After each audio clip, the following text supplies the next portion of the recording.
Halo semuanya, hari ini gue mau cerita-cerita aja guys, karena gue baru nemuin tweet menarik, bahasan menarik di Twitter atau X ya sekarang, tentang namanya Karoshi di Jepang dan Guarosa di Korea, sama lagi Tiongkok, lupa namanya apa. Semuanya itu tentang kematian akibat kerja, jadi orang terlalu lelah bekerja sampai meninggal guys.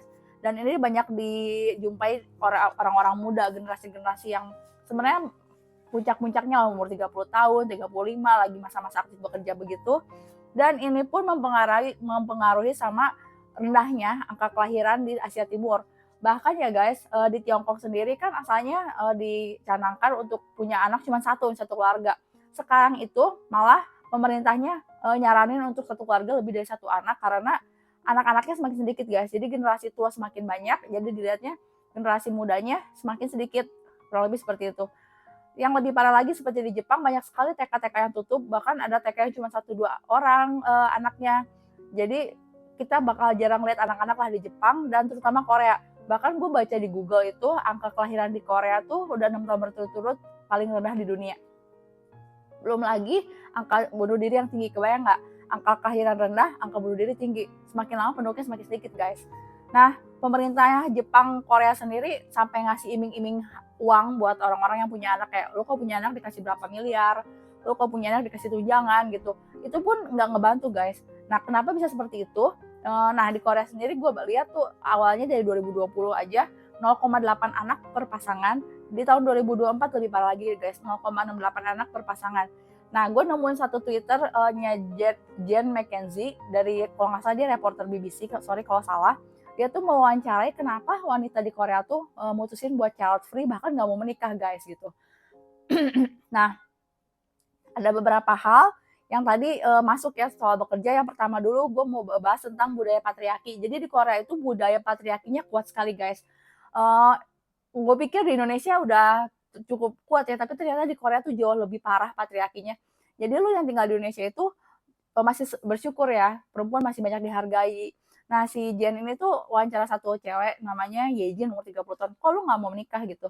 Terus dia bilang, karena di Korea tuh susah sekali menemukan laki-laki yang bisa diandalkan, bukan diandalkan ya, yang mau berbagi pekerjaan rumah tangga. Jadi kalau laki-laki itu gue udah kerja, yang gue nggak mau dong kayak nyuci itu urusan cewek gitu. Bener-bener dia memisahkan itu gitu. Ngurusin anak ya lu, bukan kerja, bukan urusan gue gitu. Gue tugasnya kerja aja, gue kepala rumah tangga kerja gitu. Jarang ada laki-laki yang mau melakukan pekerjaan bareng-bareng. Karena mungkin udah budaya dari sananya, dari dulu yang ngerjain semua di rumah mamahnya. Jadi nggak pernah nyuci piring gitu. Jadi mereka tuh kayak aneh dan asing kalau misalnya cowok nyuci piring, bantu nyapu di rumah gitu. Jadi pekerjaan semua ditumpukin sama cewek. Sedangkan si cewek sendiri kan harus kerja ya, kalau wanita kerja harus kerja. Jadi kalau kalian nonton Marry My Husband kan kalian nasibnya si si ceweknya kalau misalnya menikah sama si cowoknya seperti apa, kayak seperti itulah kurang lebih di Korea, mertua-mertuanya yang cewek-cewek tuh harus bisa ngerjain semuanya. Kalau lu bisa kerja, lu tetap kerja juga gitu. Lu kerja juga di kantor, di rumah juga lu harus tetap kerja, beresin, masak semuanya, dan lu harus bereproduksi lah, kalau seperti itulah ya. Makanya banyak sekali perempuan-perempuan di Korea yang akhirnya mutusin gue nggak mau kawin lah, pusing gitu. Gue sendiri pun bisa ngehidupin diri gue sendiri gitu, kurang lebih seperti itu. Nah, selain itu yang kedua itu yang workaholic, balik lagi ke yang tadi Karosi dan Guarosa. Kalau kita lihat tuh seolah-olah kayak workaholic ya, kayak kerja mulu. Di Korea itu 1 minggu bisa 6 hari kerja atau 5 hari lah ya. Kalau di sini kan 5 hari. Di sana banyak yang 6 hari juga. Dan jam kerjanya itu 14 sampai 16 jam sehari. Kebayang nggak? Lebih dari 12 jam, intinya kayak gitu. Bahkan nyampe rumah pun masih ada yang kerja. Nah, belum lagi budaya untuk makan bersama kolega. Kalau lu nggak ikut makan-makan, kayak lu nggak ikut makan-makan terus yang mabuk-mabukan minum soju, itu lu susah buat naik jabatan, susah bersosialisasi, apalagi lu cewek. Balik lagi kalau lu cewek susah banget. Lu mau sepinter apapun di tempat kerja tetap kalah sama cowok. Nah, kekurangan di Korea seperti itu. Kalau di Jepang gue nggak tahu patriarkinya seperti apa. Kalau di Jepang tuh lebih ke workaholic-nya, eh, biaya hidup mahal sekali, sama lah di Korea biaya hidup mahal sekali, sedangkan pekerjaan ya susah lah. Jadi kita gimana caranya mempertahankan pekerjaan jangan sampai nganggur. Jadi dia takut banget untuk dipecat sama bosnya. Makanya dia kayak ngasih segala sesuatu yang dia bisa. Jadi hidupnya untuk bekerja, guys. Kurang lebih seperti itu, apalagi kalau nggak salah sih Jepang lagi resesi ya gitu. Jadi semakin hari semakin sulit kehidupan, makanya bekerja semakin giat. Bahkan nggak jarang lihat kalau di berita-berita gitu, mereka tuh sampai tidur di kantor, udah biasa bawa sikat gigi, mereka di kantor lagi, nggak tahu mereka kapan pulangnya gitu. Separah itu budaya kerja di Korea, Jepang, dan Tiongkok. Kalau kita lihat jam kerja aja orang Jepang tuh sama orang Korea jalannya cepet banget, beda sama orang di sini masih bisa santai. Terus ada satu tweet juga yang nanggepin si Yeji ini dari orang Indonesia yang kerja di Korea mungkin ya. Alira kalau nggak salah nama tweetnya. Dia bilang gini, nggak ada sick leave, nggak ada alasan sakit, lu harus berfungsi normal 365 hari setahun buat employer lu bukan human. Apa yang dikerjain di sini, dikerjain oleh satu orang aja di banyak Korean komunis. Jadi kerjaan 3 orang tuh bisa dikerjain satu orang. Cerita positif ada, tapi jarang gue dengar, kurang lebih seperti itulah. Jadi ini bener juga guys, di Korea dan Jepang tuh kerjaan 3 orang kerjaan satu orang. Waktu itu gue pernah makan di satu tempat franchise dessert dari Jepang, gak sebutin merek apa. Terus waktu itu gue pesan kopi, terus udah gitu nunggunya lama banget karena belum yang antri kan. Jadi si mbak ini tuh ngerjain semuanya, ngedisplay, nyiapin, ngambil dari oven, terus bikin kopi. Kasir gue sampai nanya, mbak sendiri kerjanya? Dia bilang, iya soalnya kalau misalkan ini kan franchise Jepang, dia bilang, kalau di Jepang emang begini, meminimalisir pekerja lah kurang lebih. Jadi satu orang tuh ngerjain semuanya gitu. Dan harus gesit, kalau di sana mungkin udah biasa, jadi orangnya udah gesit ya, jadi cepet gitu. Kalau orang Indonesia kan satu, kita lihat aja kalau misalkan kayak toko kopi aja bisa 3-4 orang, pekerjaannya kasir sendiri, terus yang itu sendiri segala. Sana enggak, bener-bener yang lu bayangin sesibuk chat time tapi sendiri gitu. Wah, semua lu bener harus secepat itu tangan lu gitu. Kasir juga, bikinnya juga, ngapain juga gitu. Kurang lebih seperti itulah ya. Dan ternyata budaya di Asia Timur seperti itu, mengerjakan pekerjaan 5-3 orang tuh sendiri. Nah, gue jadi inget lagi nonton juga nih di YouTube. Jadi waktu itu lagi iseng nonton YouTube, warung ramen gitulah. Ada kakek-kakek dari sebenarnya cuman ngelihat dia siap-siap aja sampai gue tuh nonton sampai habis karena penasaran. Sampai kapan, sampai sebanyak apa yang dia kerjain. Dari buka toko, nyiapin bahan-bahan, nggak cuma beres-beres toko aja guys, kayak nyiapin bahan-bahan ramen yang jadi ntar si chefnya tinggal datang tuh tinggal masuk ngejebar-jeburin gitu. Dagingnya dia siapin, bikin kuahnya, bikin kaldunya, belum lagi mangkok-mangkok disiapin buat yang itu, belum bumbu-bumbunya, belum yang kayak acar-acarnya, itu semua yang kerjain semua. Sampai buka dan udah gitu udah buka ya, gue mbak lihat seriusan sendiri kakek-kakek guys. Nah nggak lama datang lagi, baru datang chefnya cuma masak-masak gitu doang. Dia ngelayanin ke nganter-nganterin ke meja-meja. Gue liat ini capek sendiri gitu kayak ini gue udah pingsan sehari pun udah pingsan liatnya udah kayak nggak akan sanggup gitu. Ini kakek-kakek guys. Dan ternyata mereka udah kebiasa hidup seperti itu.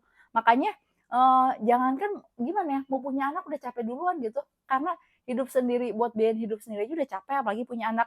Itu alasan kenapa di Jepang dan Korea mutusin untuk child free guys. Kalau kita tinggal di sana juga mungkin akan seperti itu gitu. Beda sama budaya santai di Indonesia gitu. Kurang lebih seperti itulah. Nah, yang ini menyebabkan akhirnya banyak sekali orang yang umur 30-an meninggal, kayak ada yang tiba-tiba meninggal karena kebanyakan stroke atau enggak jantung karena kelelahan bekerja. Jumlahnya itu nggak sedikit guys, kayak sekitar 1.400 per tahun gitu orang yang meninggal karena bekerja di Korea maupun Jepang maupun Tiongkok. Paling parah di Jepang Korea ini guys. Terus kayak gimana ya kalau lu nggak kayak gitu nggak lu nggak makan lah lu lagi seperti itu mau gimana lagi emang kayak mau nggak mau lu harus seperti itu. Jadi bersyukur sekali kalian tinggal di Indonesia di mana ini negeri yang sangat santai guys. Di tempat kerja kalian masih bisa hehehe sama teman-teman, masih bisa nongki-nongki.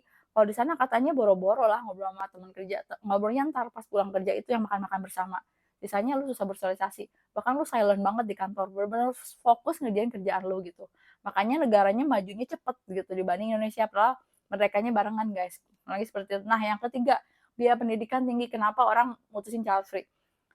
Sebenarnya bukan biaya sekolahnya guys. Jadi kalau di Korea itu orang dari pulang sekolah tuh les lagi gitu. Jadi mereka tuh ke akademi. Di akademi itu mereka belajar yang lebih dari sekolah.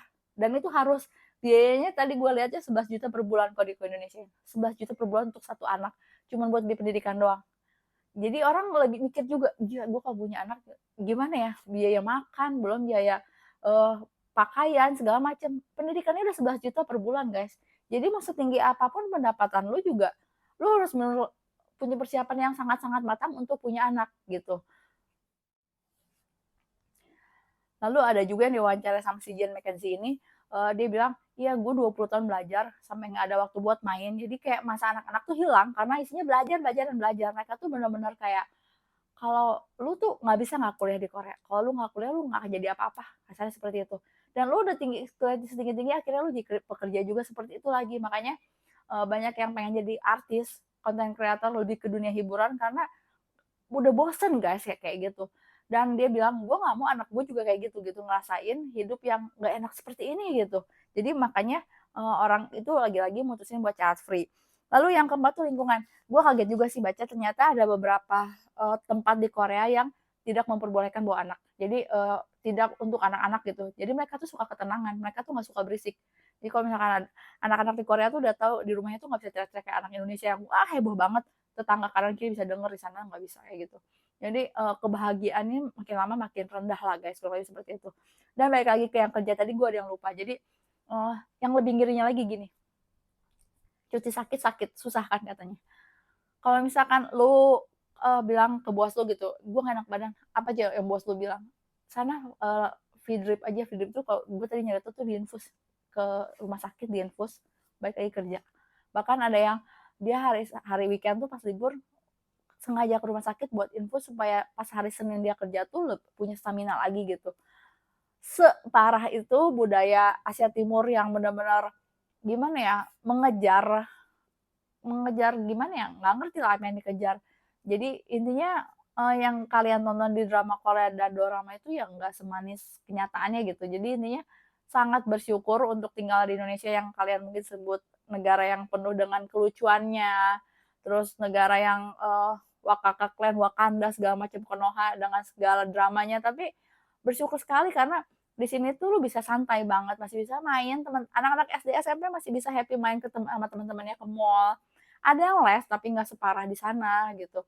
Lalu, eee, di kerja stres-stresnya masih bisa fun.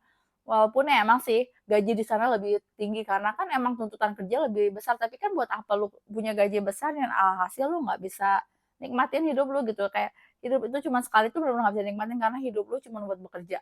Begitulah kurang lebih yang pengen gue share dan menurut gue ini bagus sih buat di-share supaya, mmm, pelajaran juga buat kita gitu. Jadi, gimana ya, menarik sih, bahasannya menarik dan kenapa gitu, akhirnya kenapa terjawab banyak orang mutusin child free yang maksudnya kita banyak hal yang menghakimi gitu, "Eh, kok lu mau child free sih, kan gini gini gini." Ternyata ya emang sesetres itu guys, di Korea dan Jepang, makanya angka kelahirannya rendah gitu. Jadi ya kalian yang tinggal di Indonesia menurut gue sih bersyukur sekali lah guys ya.